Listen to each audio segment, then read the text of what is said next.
Hello and welcome to the Can Do Dad. Today we're talking about plumbing for your tub and shower. If you have low water flow, or if your faucet's not turning off all the way and it's leaking, chances are it's time to replace your cartridge. This part is about $50, and the installation process, depending upon your experience, is going to probably run 20 to 30 minutes.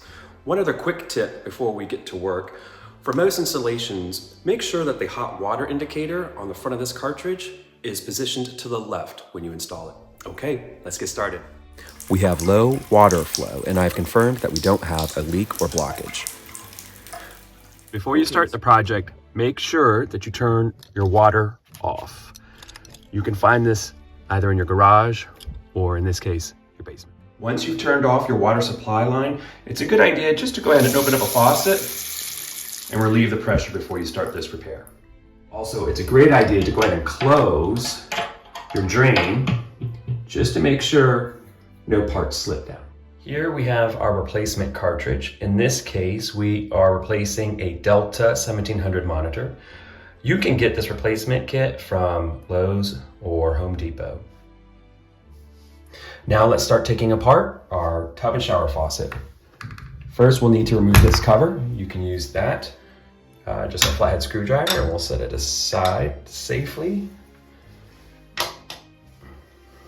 Next, we're going to need to remove this part right here for adjusting the hot and cold water.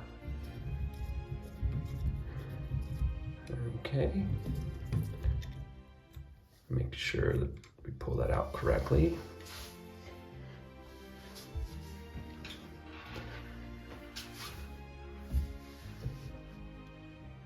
Now this pulls straight out, and behind here is this black component, which is a safety valve to make sure that it's an anti-scalding valve. So we're going to pull that out also. And what I'm going to do is place these together in the same way that I pulled them off, just so it'll be easier during the process of reassembling this, and just to be sure that I don't get anything confused.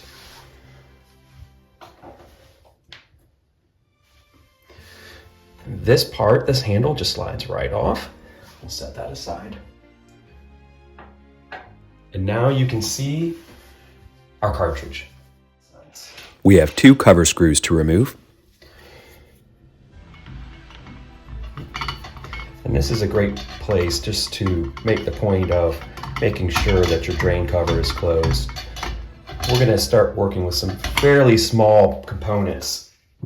And this will just make sure that nothing falls down into your drain.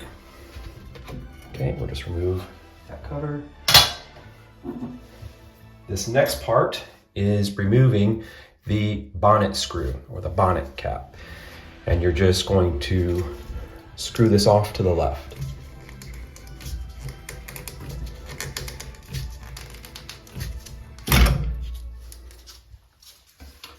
Okay, now that's the cover.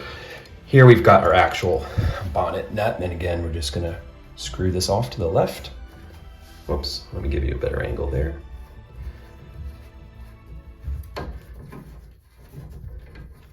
And this is why we turned off our water supply line. As you can tell, some of the water is starting to leak out already. Now it's time to pull the cartridge out. And you should be able to just pull it out with your hand. If not, you could also use a set of pliers right here. Okay.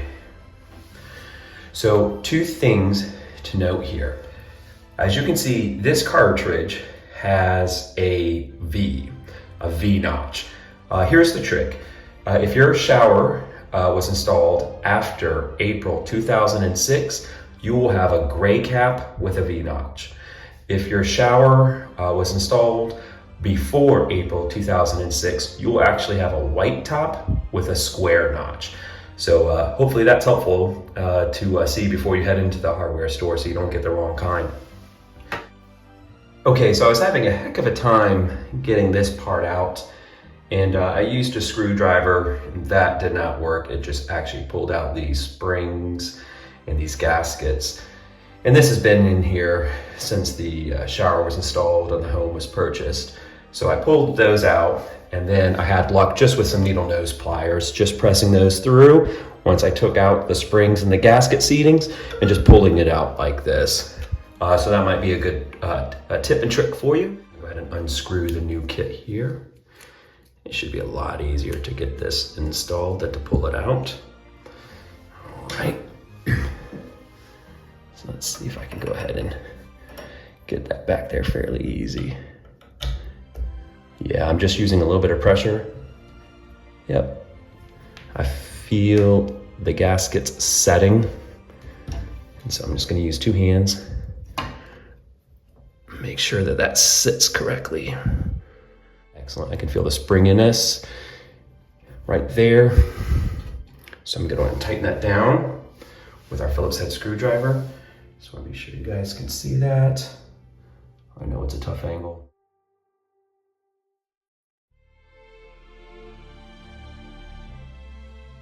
And test it again, make sure that I don't feel any looseness or unnecessary play or give.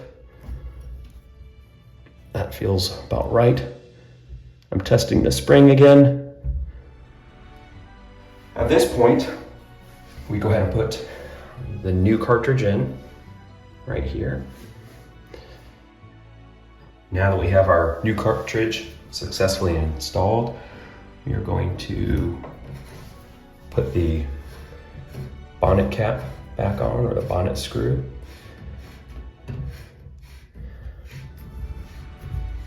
Thankfully, this was not corroded, so I can just hand tighten. You might have to use a pair of pliers if you have an older system, but again, you just want to be careful not to over tighten it. So we are good there. Now we have the casing that goes over that bonnet cap. It's also important to do before you put this on. I just want to make sure to know that there is a rubber kind of ring or gasket you'll see back here. You want to push that all the way back up so that it's flush against your bonnet cap. So don't forget to do that before you get ready to put this housing on. And the housing is going to go on the same way that you took it off. You'll see 2 notches here that will line up to where you had your screws. I'm just checking this one out to see if one side is kind of more corroded than the other. So if there's a side that is a little corroded, I'm gonna put that on the bottom so we don't see that.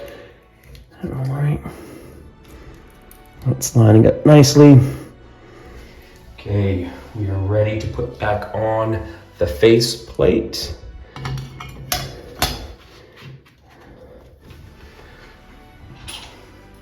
Start with the top screw just to kind of hold it in place.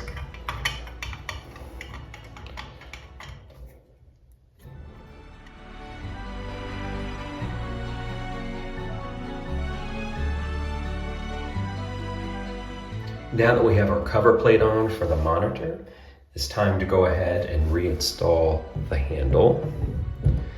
And thankfully, those teeth will guide you directly which way to install that. Okay, everything is fitting nicely. I'm just testing it to be sure that it has the proper range for hot and cold water and that the anti-scald mechanism is working. We are in good shape there. And the last part, before you put your cap back on, is just to secure that with your Phillips head screwdriver. I know it's not the best angle like that, but I'll do that quickly. All right, at that point, you just pop your cap back on and you are good to go. I hope your installation was successful and that you're feeling accomplished. I would certainly appreciate it if you like the video and subscribe to the channel. And remember, if I can do it, I promise you can too. Until next time, my friends, have a blessed day.